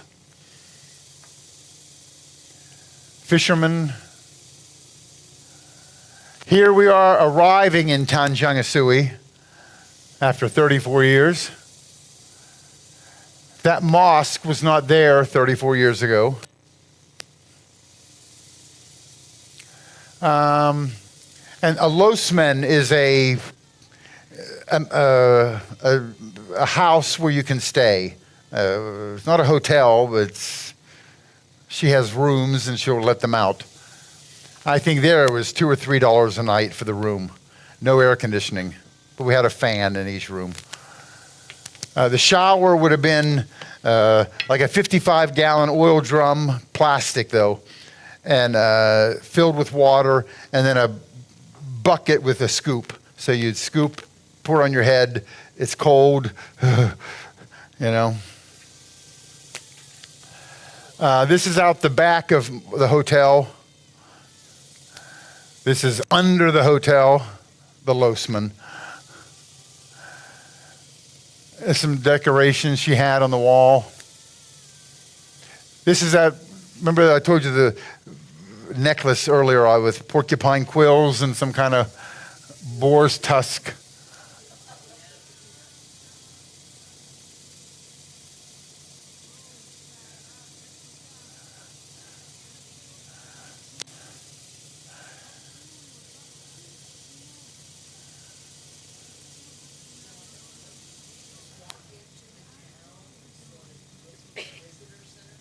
Well, there's no visitor center. But because I was there twice, I knew when you get off the boat to go up around this way, and that's where that Losman was that I stayed in 34 years ago. And I kind of remembered it was up there, so I walked up there and there it was. Yeah. Hi. That's right. This was not where we stayed. This was just a neighboring house. But you can see all this is wood. Hand carved. And yeah, beautiful. Not every house is like that. This was an exception. It was so nice. I took a picture of that. Here's their long house. Remember, they have the big, with a meeting. And they were doing a dance for us.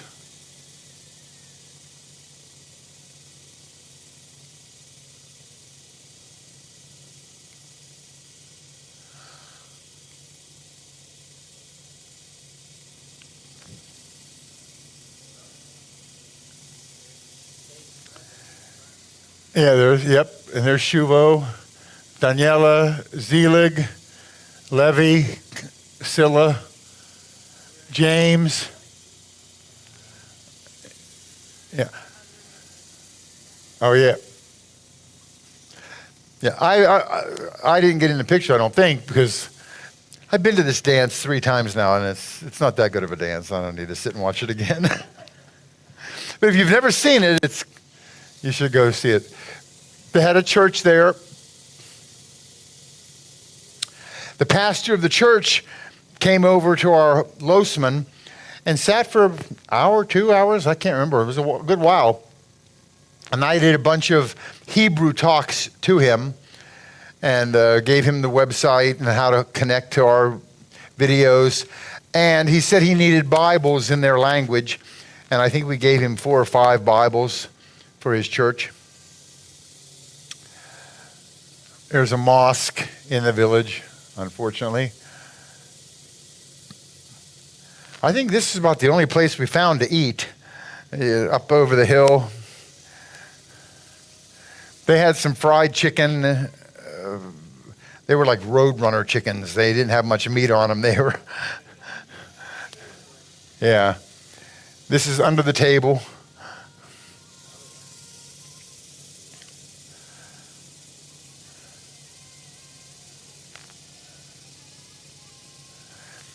In the morning, the lady at the Losman, she'd take a piece. This would come this bag full of like cardboard paper, and it was all folded up and then stapled. And you opened it up, and I don't know if we have a picture of what's inside.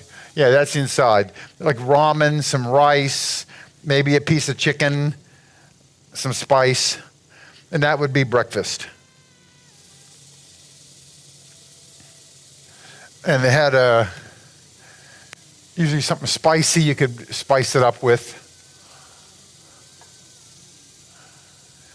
Okay, so this guy, he lived across the street from the Losman where we were staying. And he came out and he was happy to talk with foreigners. He spoke English. And we explained to him, I was here 34 years ago, and all those pictures you saw from 34 years ago, I transferred those to all the members of our group. So that when you're out and about in this village, if you see somebody, you can pull them aside and say, listen, do you know any of these people? And they did. And they were like, that's my auntie, or, oh yes, this is my father. He's dead now, but I don't have any pictures of him, and this is so nice. And it was just really neat to hook up with people who we had pictures of, and that was kind of an icebreaker. Then you can give them a Bible or do something, okay? So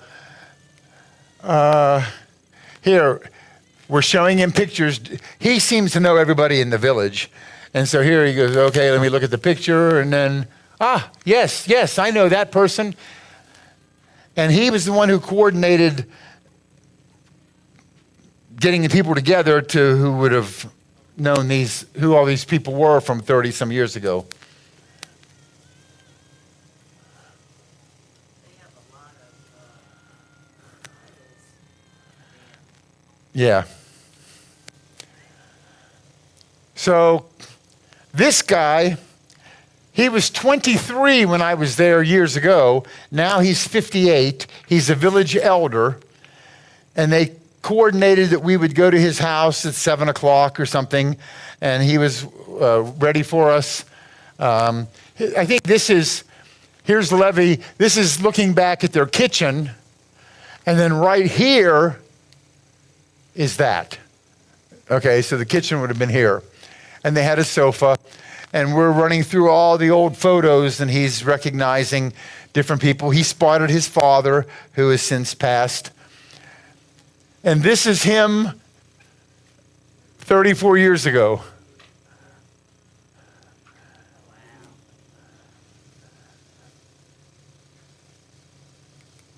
So that was just neat to go back and share all that with them.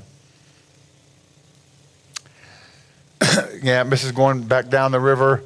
Here's another one of our, every night we had a talk and some kind of a lesson, which would put them to sleep.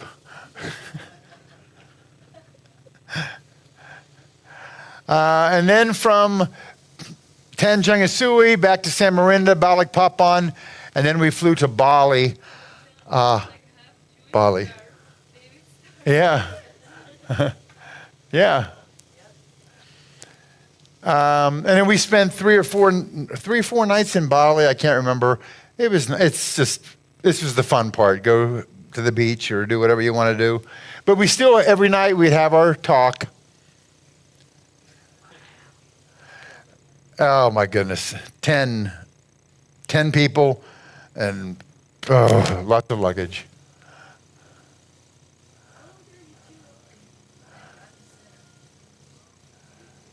Yeah, this got everybody in it, I think.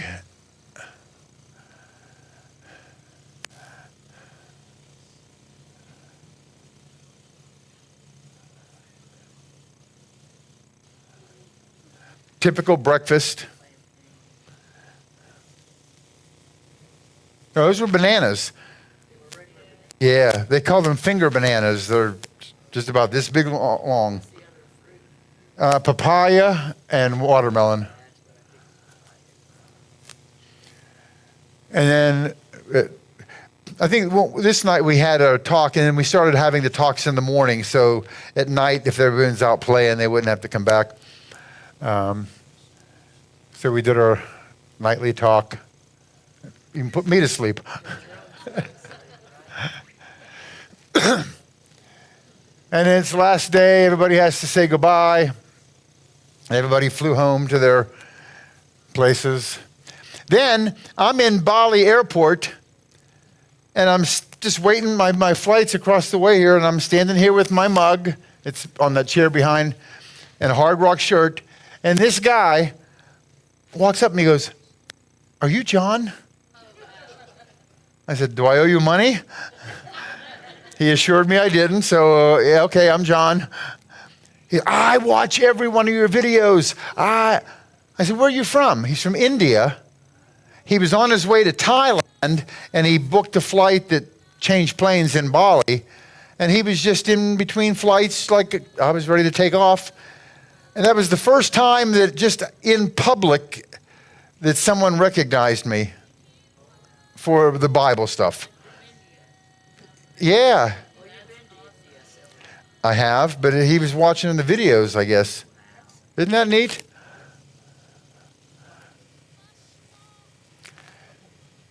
And this was my worksheet for planning, bringing 10 people together, getting them around all these places, and then getting them all home. I have little codes and stuff of who flies, and they're color-coded, so that we all meet together and we all leave at the same time. So, you lose it if you're going across the international date line. That's for the American coming across. May. Mm-hmm. So then I'm leaving Bali, heading to Bangalore, India. In Bangalore, I've been going there since about 2015. I was going like twice a year, so I spoke at this church 3 times, I think. Yeah, they're very into the Hebrew. That's the preacher's daughter. India food.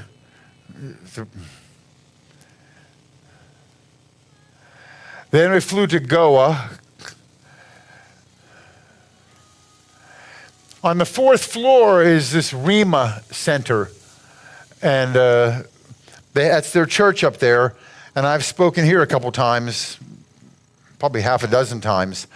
So we went there and spoke twice. The preacher there, he's a very low talker. He says, so you're really scared to agree because you're not really sure what he just asked you, you know. John, I don't know what to say. And if you're in the car, you really can't hear. If you're in the back seat, you can't hear him. You know, it's just, we kind of make fun. Not that he could talk louder, he just doesn't. And so here's their church. I always bring payday candy bars, the little ones. They don't melt. You can take them to the Sahara Desert. Nobody else has them except the United States. So, and it's a colorful, tasty, they'll remember you when you come back the next time. So everybody gets one, no matter where I'm speaking. One of my suitcases is usually full of them. Here's the group in Goa.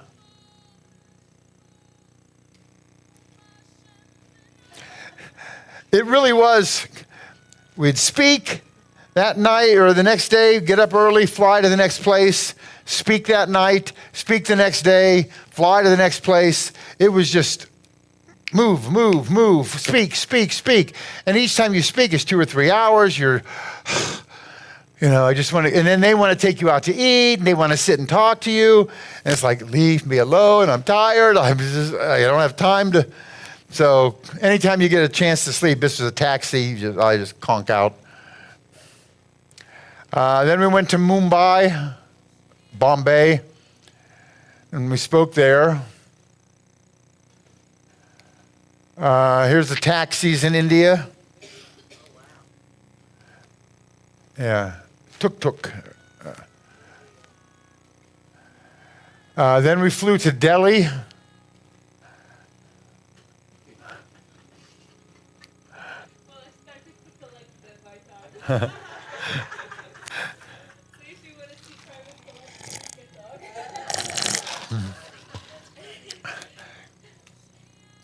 And here's the pastor and his assistant who met us in Delhi. Welcome, John. Shabbat Shalom.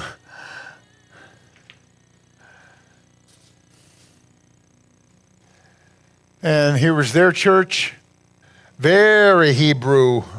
And they said, we started watching your videos and it inspired us to learn Hebrew, and their whole Hebrewness of their church was from watching these videos of mine from years ago.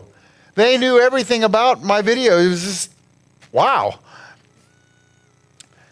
And here's their kids. They took me out back and they told the kids, okay, kids, ready? Let's recite the Hebrew alphabet. Alphabet, Gimel. I got to stop and think each letter, what I'm going to say next. No, they said that alphabet in Hebrew like I say the ABCs in English.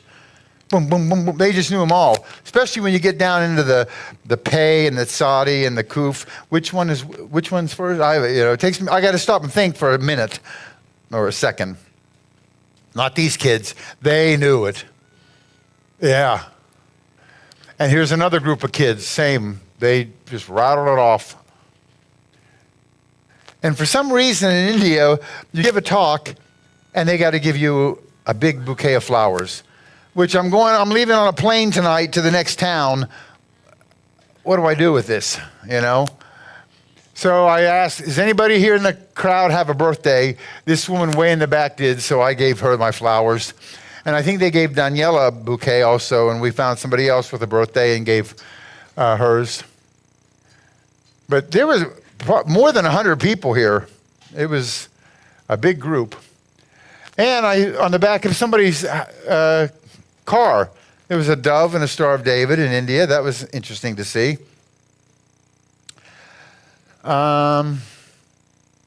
This was up on the roof of the church where we were speaking.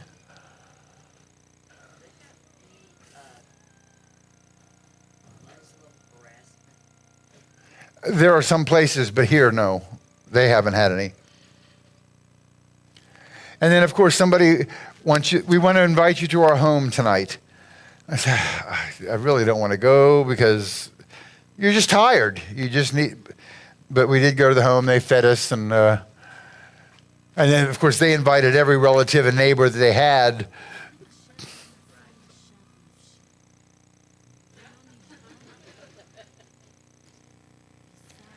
Then from Delhi, we flew to Almaty, Kazakhstan.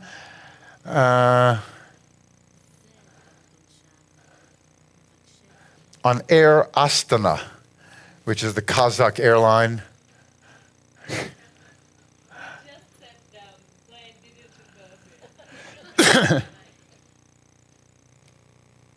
The Himalayas.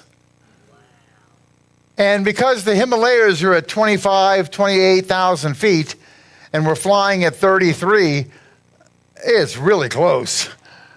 You know, really nice.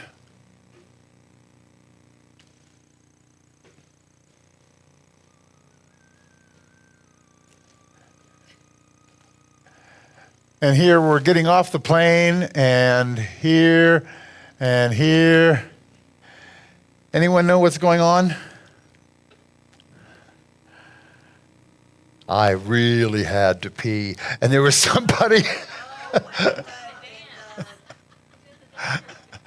I didn't know she was taking pictures. I was just standing there waiting for someone to come out of the restroom.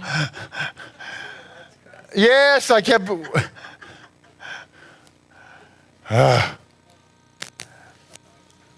There's Almaty, Kazakhstan. We did have to overnight there. And then we flew to Bishkek.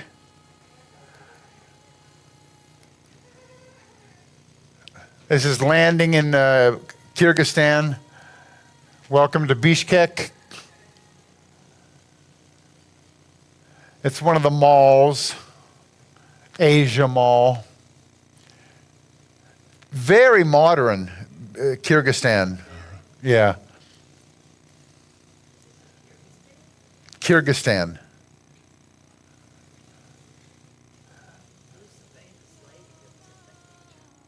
I don't know. It's neat. In the market, they have the spices, you know, it's just beautiful. Yeah, these are like little fried dough. They're very famous, and I think they're horrible, but they eat them everywhere there. Backgammon is huge there. And this is Kay's father and I. We play almost every day. And they got like a drone or something taking a picture from above. They're looking down on us. This is in my house. This is my stairs going down to my house. And it's the carpet I have on the wall. Here's my map of the world. You can see it. This is the studio here where I film. Everybody has one of these giant woks that's called a kazan in their backyard. And I mean, you can put a goat in there.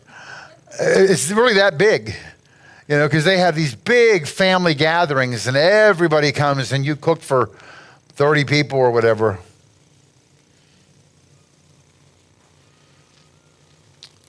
And sometimes they'll have two kazans. This one, there was one here and there's a bigger one here.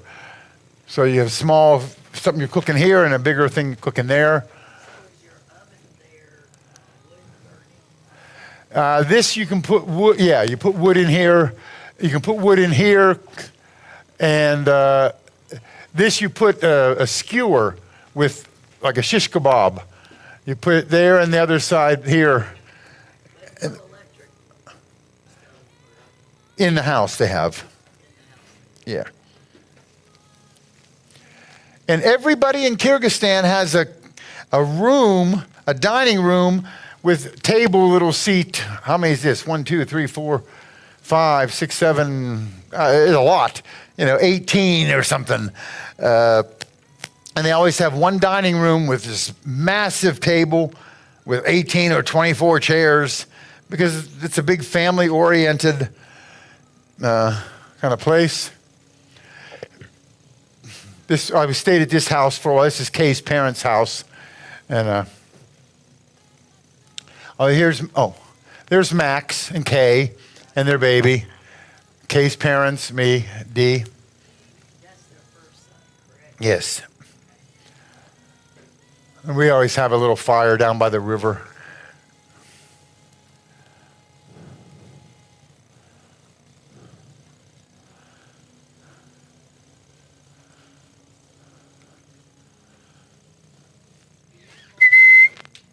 So that was this year's travel. I think there were some other trips in between, but I actually forgot where they were.